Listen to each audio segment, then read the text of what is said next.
I'm Sam Lavigne. I'm an artist and a teacher. I mostly work online, and my work is sort of also about the internet.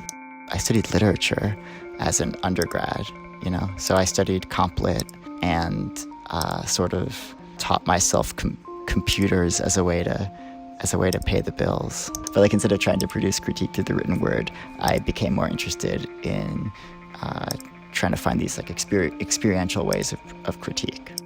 Formally, I've been really interested in this thing that I've started to call scrapism. It means the use of web scraping for like artistic or poetic ends rather than business ends, right? So that's sort of like the use of web scraping and data collection to produce historical emotional archives. I can just show you here. It's like Get Well Soon, which is it's just these 200,000 messages from the comments on medical fundraisers on GoFundMe.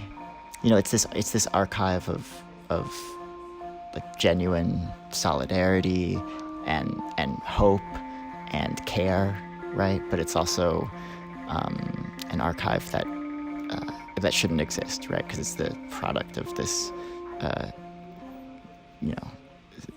catastrophic healthcare system that we're all dealing with, right?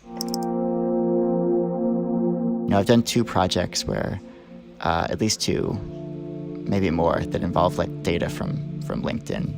This one is just about like weird skill endorsements on LinkedIn. So people on LinkedIn who have been endorsed for the skill of like homeland security or surveillance or interrogation or enforcement or counterterrorism. So you can kind of like look at these different profiles of LinkedIn's best interrogators, right?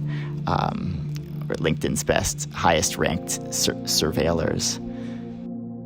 There's me in the middle right there.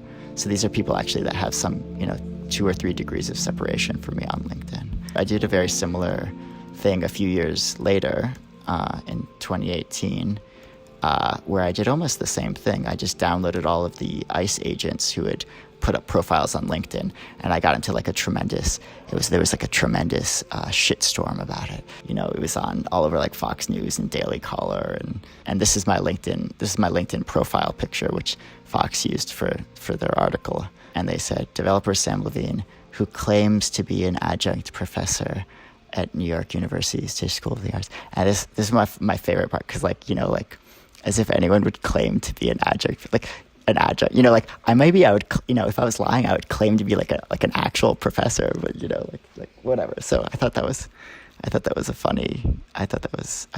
funny. Welcome. This is called New York Apartment, and this is like the ultimate New York real estate listing. So it takes every single for sale real estate listing in New York and combines those into like one space, one digital space. So it's like if you put all the apartments together in New York and houses too, it would cost like $43 billion. There'd be like 65,000 bedrooms, 55,000 bathrooms, 36 million square feet, and so on. And then it's sort of these different sections where we break down like what a real estate listing is. So it's like all the questions, right? And then like all the images of like bedrooms, right? So it's like 20,000 images of bedrooms that you can just kind of go through, and 17,000 images of bathrooms, kitchens, dining rooms, living rooms, doorways, closets, exteriors, and then the gyms, the 2,000 gyms, right? We downloaded all the floor plans also from all the apartments, so you can like enter these like different virtual spaces where you would see all the floor plans together as one huge space. Kitchen. Our kitchens. Beautiful.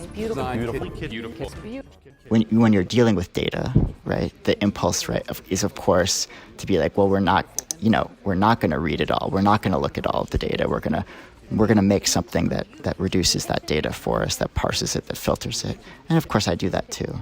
But it's even more exciting and interesting, I think, to say, here's the data set, and now you have to look at you have to look at every single thing in the data set. There's a question of scale with this stuff, and for me, the way that I am interested in looking at this is like don't hide away from the scale of it.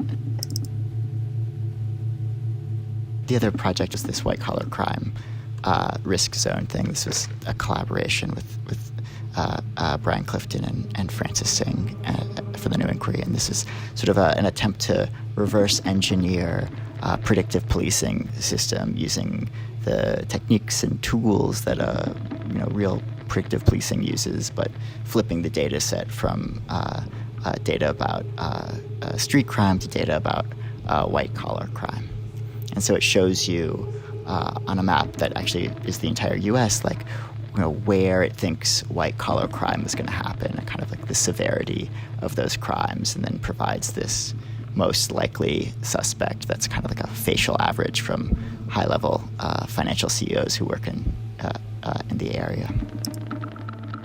I mean, I got really interested in this idea of like digital sabotage, where with sort of like an online context or digital context, it's like the same machine that you're using to do your work is like also the machine that's like mediating your social life, or allowing you to communicate with your family, or like allowing you to be like romantic or whatever, right? And so there's a kind of sense in which like in order to do sabotage, you also have to do self-sabotage. Like in order to like hamper or slow down your productivity, you also have to like hamper or slow down your romantic capacity or your social capacity in some way. And so the Zoom escaper is just a simple tool that kind of like hijacks your audio, and the idea is that like it makes you become like unbearable to other people in Zoom calls, so that they want to like get off the phone with you.